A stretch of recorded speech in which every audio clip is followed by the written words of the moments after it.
ఫాల్గుణ మాసం బహుళ ఏకాదశిని పాపమోచని ఏకాదశి అని చెప్పి చెప్పుకుంటారు.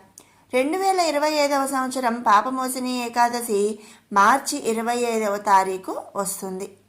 మార్చి 25 ఉదయం 5 గంటల 5 సెకండ్ల నుంచి మార్చి 26 3 గంటల 45 నిమిషాలు ఉదయం వరకు కూడా ఏకాదశి తిథి అనేది ఉంది. పాపమోచని ఏకాదశి వ్రత కథ ఆచారాల విషయానికి వస్తే ఇది తెలుగు క్యాలెండర్ ప్రకారం ఆఖరి ఏకాదశి. మనందరికీ తెలిసిన విషయమే, ఫాల్గుణ మాసం అనేది తెలుగు సంవత్సరాది ప్రకారం ఆఖరి నెల.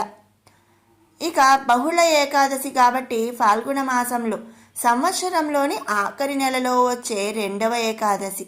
ఇది 24వ ఏకాదశి అన్నమాట. ఇది హోళికా దహనం తర్వాత వస్తుంది.